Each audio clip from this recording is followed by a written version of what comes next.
Okay, this is my next Zaleros reading.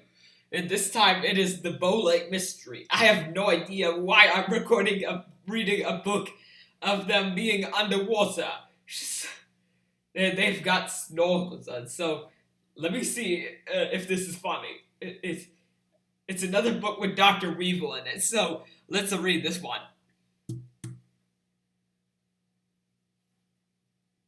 School was out for the summer, and the Zaleros were enjoying the break. This particular morning, they had been invited to Professor Bard's place for a leisurely breakfast. I wasn't sure what to think, Amalie announced, but spaghetti with waffles is really tasty in a weird way. Agreed the other Zaleros together. Glad you like it, guys, answered Professor Bard from inside the kitchen. There's more for anyone who's still hungry. Me, please, Lottie answered. The television was on, and the Zaleros were watching the morning news over breakfast. The unusual rumblings that were heard 2 nights ago from Boat Mountain are still unexplained, read the anchorman. The video jumped into a geologist in his office in the Bow City Lens Department. We're still looking at the data, she said, but we believe the sound we all heard was simply a rock slide on the south side of the mountain. The professor came back with more spaghetti and waffles. That's strange, he said. Bow City doesn't usually get earthquakes. I wonder what could have caused that rock slide. It sure was loud, said Rue. Speaking of loud noises, Zena's calling us, said Lottie with a giggle. The Zaleros all turned on their watches and saw Zena face in the screen. Hi, guys, she said. Hi, Zena. What's up? Answered Isha. I'm supposed to be practicing my water skiing, but something strange is going on here in Bow Lake. Can you guys head down here as soon as possible? Sure, Zena, they answered together. One more thing, Zena said before hanging up. Look on my desk and you'll find some headsets that you should bring along, and wear swimsuits. After they changed, Professor Bard unlocked Zena's office door to let them in the room. I was wondering what she was working at this time, but you know how Zena loves to keep us guessing, said the professor with a wink. Is that what she's talking about? Asked Isha, spotting a strange equipment on Zena's desk. Ace picked up a headset and tried it on. It had goggles, a mask over his mouth and nose, and lights on top. How do I look, guys? He asked, but his voice came out booming. Whoa, said Oscar. I wonder what they're for. I guess we'll go outside the lake, answered Rue. Let's go. The Zaleros stood in a circle, touching their watches together with their medallions inside.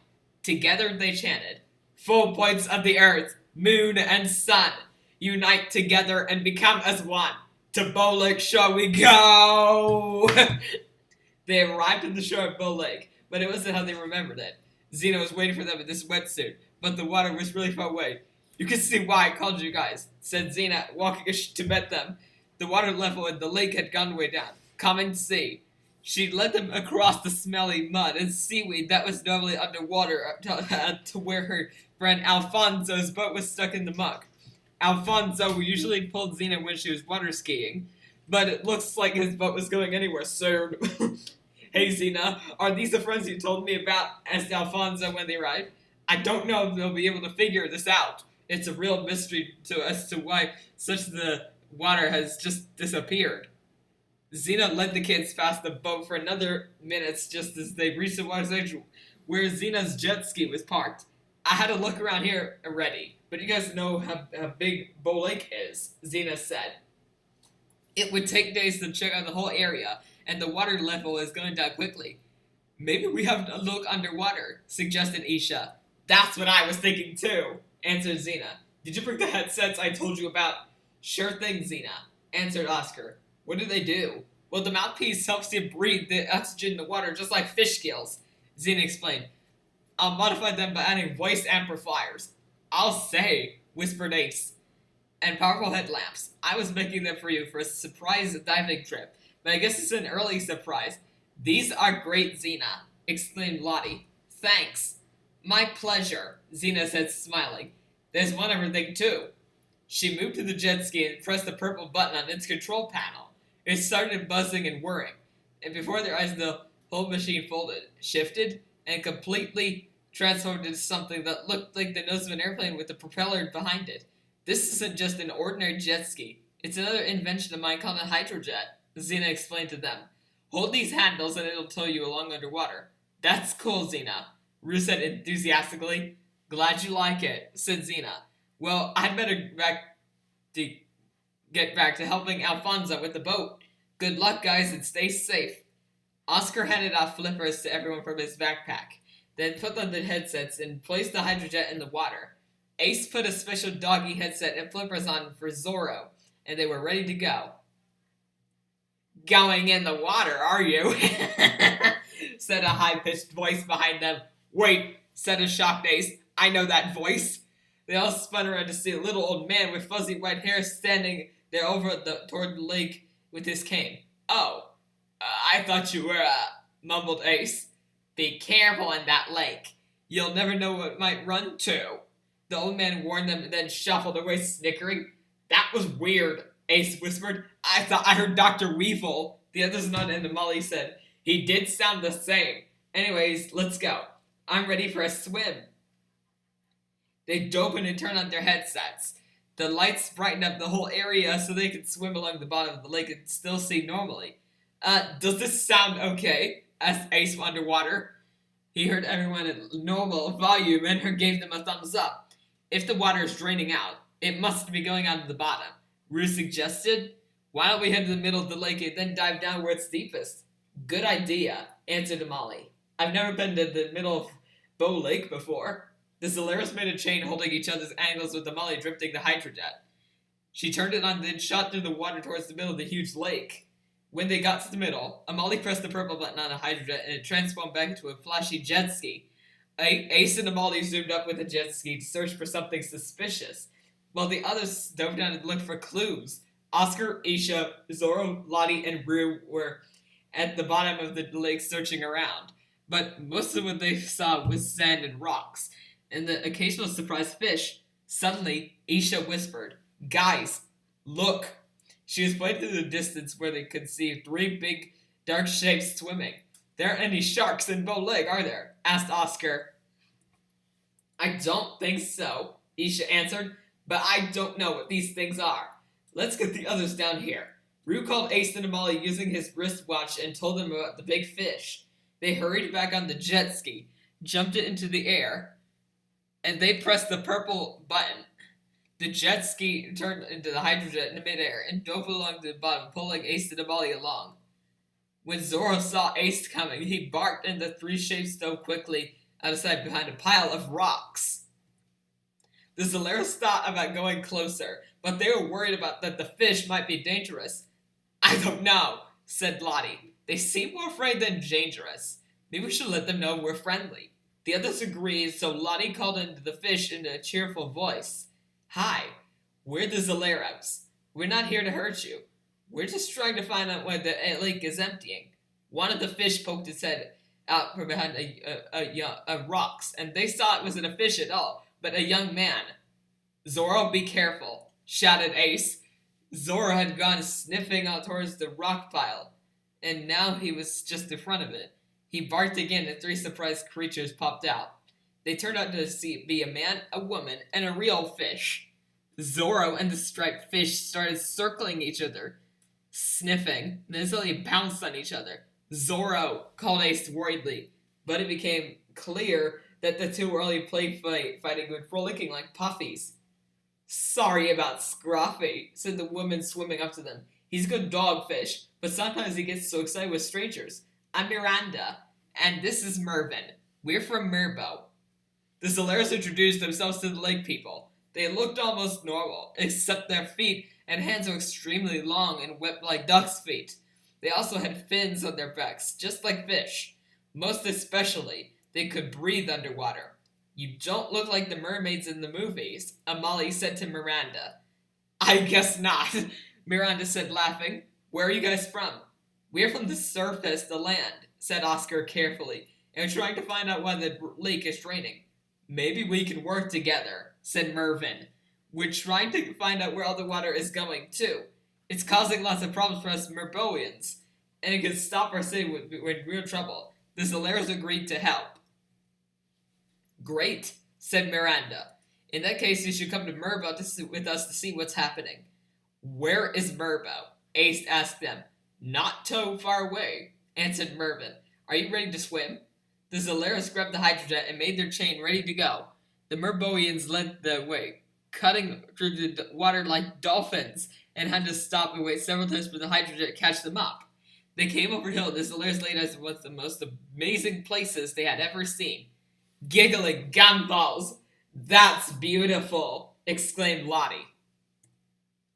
The city before them was glistening. A wall built out of sparkling stone surrounded the city, and when they got closer, they saw it was covered by clams, mussels, barnacles, and swirls of green and blue seaweed. They got to the gate where they led the hydrojet with the guard and a large green and brown fin. They entered the city and saw streets paved with starfish and rows of houses made of shells. Merboians swam this way, that, and then stopped and stared where they saw the Zolaros. Sorry about the staring, guys, apologized Miranda, but they'd never seen surface people before. Rube noticed something odd. How is the city lit up? He asked. We're so deep here, it can't be sunlight. Come see, said Mervin, swimming up and opening a street lamp. Electric eels! We feed them and they brighten the city in return. Don't you have them on the surface? They swam further up a main road and past a large park where old-looking Merboians sat fanning themselves with their big webbed hands. Are they all right? Asked Lottie, looking at the seniors. That's what the problems we're facing, asked Miranda. The lake is getting shallower, and that means some more sunlight gets down to heat deeper water, warming it up. We're not used to the heat, and it's starting to get really uncomfortable for us. Even more serious, all of our fruits and vegetables are starting to wilt from the heat, too, added Mervin, pointing to a withering vine with large orange fruits on it. Look at this mermelon. If things keep up this way, our plants will die and we'll have nothing to eat. That reminds me, said Miranda quickly. We should get our guests ready to meet at the council over lunch. The council over lunch. Come on, guys, follow me. Miranda led the group around the corner down a broad avenue toward the large rainbow-colored dome. When they entered it, they saw it was made entirely from mother of pearl, all shiny and smooth. We'll need to get you some dorsals, said Mervin with a smile. Some what? Asked Oscar. Dorsal fins, answered Mervin, pointing the fin on his back. Hey, your dorsal is blue, Isha said. It was yellow before, wasn't it? I guess so, Mervin answered. Our dorsal fins change color with our moods. Right now I feel nervous about meeting the council, so it's gone all blue. They were yellow when we first met you, Miranda added. Because we were a bit scared. To be honest, you look a little weird to us. It's polite to be called dark green to meet the council, said Mervin. Luckily we'll have some kids called through dorsal fins, so it'll work just fine. The Zolaris strapped green dorsal fins to their backs, and their friends taught them how to do the more formal Merboian greeting, which is a little backward somersault. They were practicing when an older merwoman came from the waiting room and said, Visitors from the surface to meet the great council, follow me, please. She led them down a corridor to the great hall where 6 Merboians were sitting at the large table having lunch. Their dorsal fins were very long and deep green, and they all looked very quite distinguished. They were eating a feast of fruits and vegetables of every shapes and color of vegetable, breaking them apart with their hands and dipping them in bright sauces. The Zolaros entered and did their formal greetings. One of the counselors said, Greetings, surface dwellers. Welcome to our city. We hope you can get us solve this great problem before things get any worse. Ace spoke for the group. Thank you for welcoming us to our beautiful city, he said. We hope we can help you, but we still don't have any clues. Have you noticed anything strange around here lately? The counselors leaned together and spoke quietly amongst themselves. Then one merwoman answered, There is one thing. A few children were exploring outside the city yesterday and they saw a large shiny cave. They were scared to enter it, but they said it was so long that it disappeared from sight. No one has seen anything like this before. Do you think we could have a look? Asked the Molly eagerly. Again, the counselors spoke together. Finally, a merman told them, The counselor has agreed. Miranda and Mervin and some volunteers will escort you there. Good luck. They head out the hall where a group of Merboians were also already waiting. The Zolaros used their hydrojet to follow the Merboians until they arrived near the mouth of the cave. They spread out and moved in for a closer look. The mouth of the cave was perfectly round. They thought this was made of metal. This isn't a cave at all, declared Isha. It's a pipe. They were looking around the opening when the pipe would suddenly start to shake and make a loud noise. That doesn't sound good, said Amali. Let's get out of here, shouted Ace. They turned and swam as fast as they could. The noise got louder and the current started to pull them towards the tube. They tried to swim away and most of the Merboians got clear, but it was getting harder to swim against the pull. They kept slipping backward until finally they were sucked into the pipe.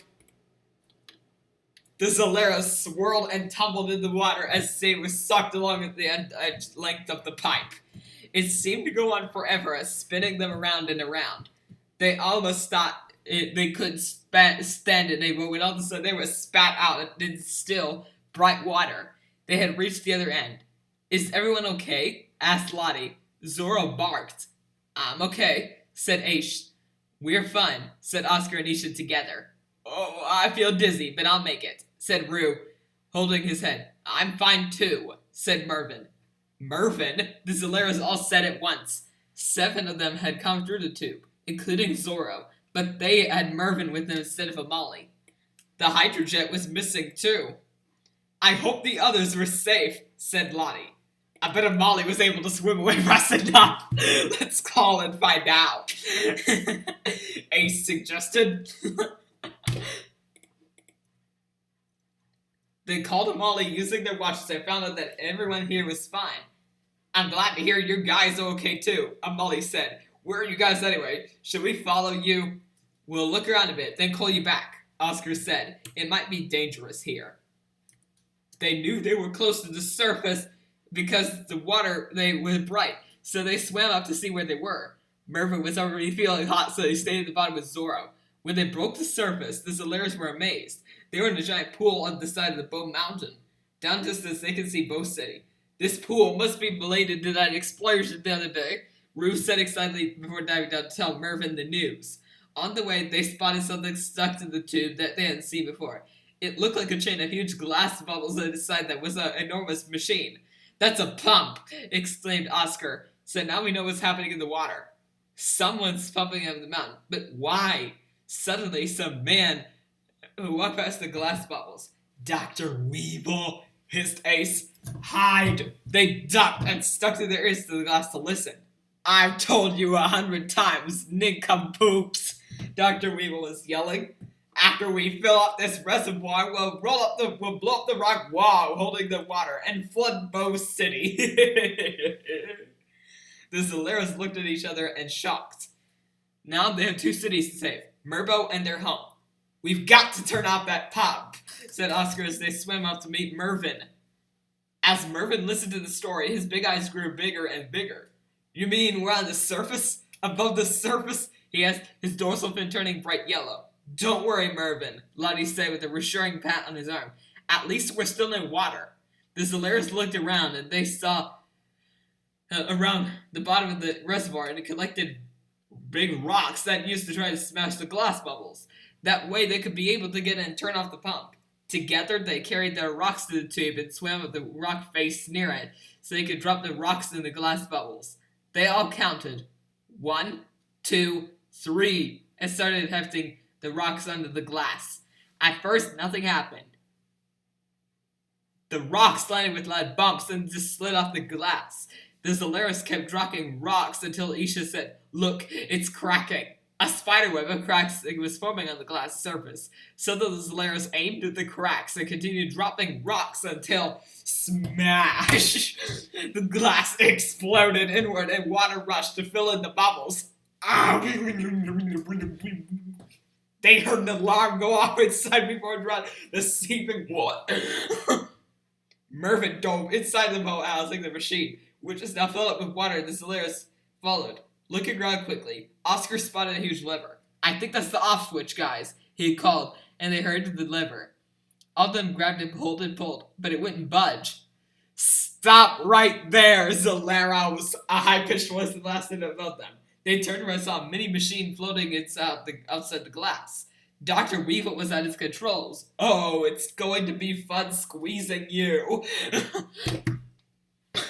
Two arms with huge metal claws extended on the side of the mini-stop and crushed the leftover glass of the bubble. The Zaleros jumped out of the way. They followed Mervyn as he dove out of the mini-stop.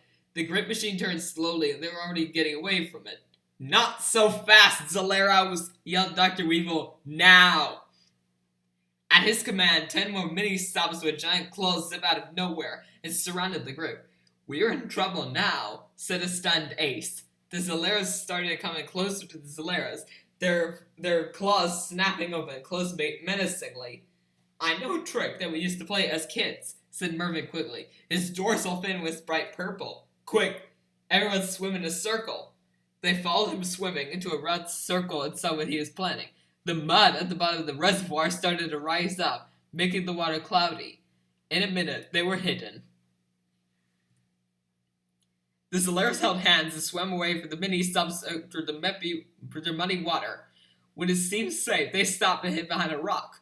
That was great, said Ace, but what are we going to do? We have to turn out that pump and stop Bow City from being flooded. They talked and came up with a plan. Zoro, Ace, and Mervyn would turn off the pump when the others distracted the mini-stops. They called on Molly to tell her what had happened, and she asked if she could help. It would be excellent to have a small army of Merboians to help us out, answered Oscar. Great, that's exactly what I do have, Molly said. Look behind you. There she was, swimming towards it with 50 Merboians carrying bulging bags over their shoulders. I hope we're in time, said Molly, holding the hydrojet. You sure are, answered Lottie. Come on. Everyone get ready to head back to the pump. What's in the bag? Lottie whispered to one of the Merboians, who answered, Mermelons. Charge! Mervyn shouted as the Merboians took off swimming as best they could. The Zaleros followed behind with the hydrojet. When they arrived, a great battle was already underway.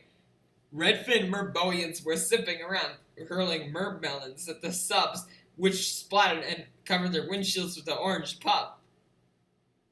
Come on, guys, said Lottie, who had managed to blow a huge gum bubble underwater. Ace and Zora sped up with the hydrojet to meet Mervyn at the pump. The other Zaleros joined the fight by throwing rocks in the mini-subs. They were winning, and many of the subs that had smashed were lying at the bottom of the reservoir. It's Dr. Weevil, Rue shouted, pointing the man with the scuba gear swimming away from the bottle. Stop him!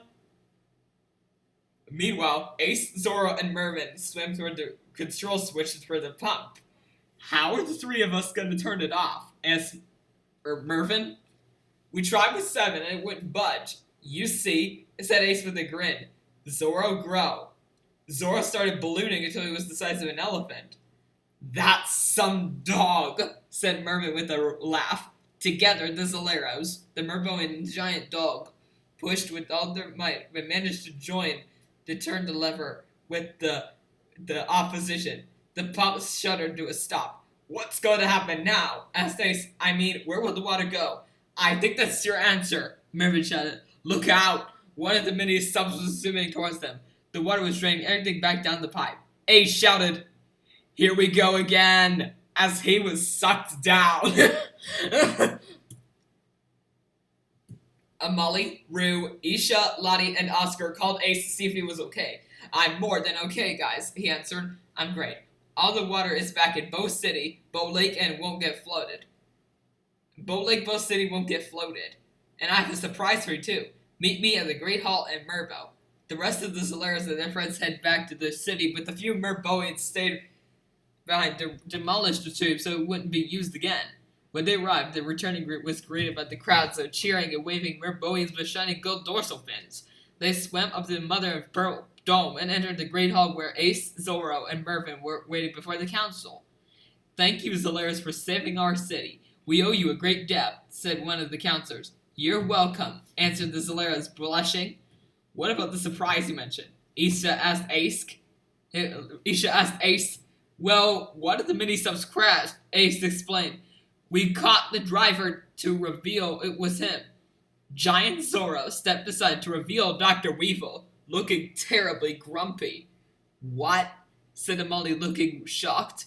We caught Dr. Weevil and he stepped aside. And she stepped aside. Behind her was a man wearing scuba gear with his head stuck in a pink, sticky mess. Lottie got him. So if that's Dr. Weevil, started Lottie. Who's this? They pulled the gum off his head to reveal an old man with fuzzy white hair.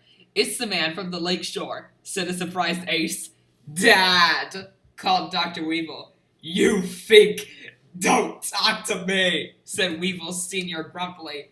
I'm sorry, pleaded Dr. Weevil. You used to cause such great disasters. I was hoping that flooding Bow City would impress you. It's not easy, you know, being the lesser of two weevils.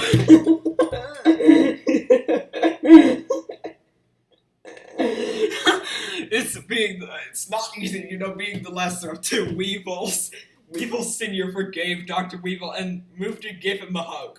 When they met, there was a flash and something exploded under their feet, setting the two of them shooting through and up out of sight.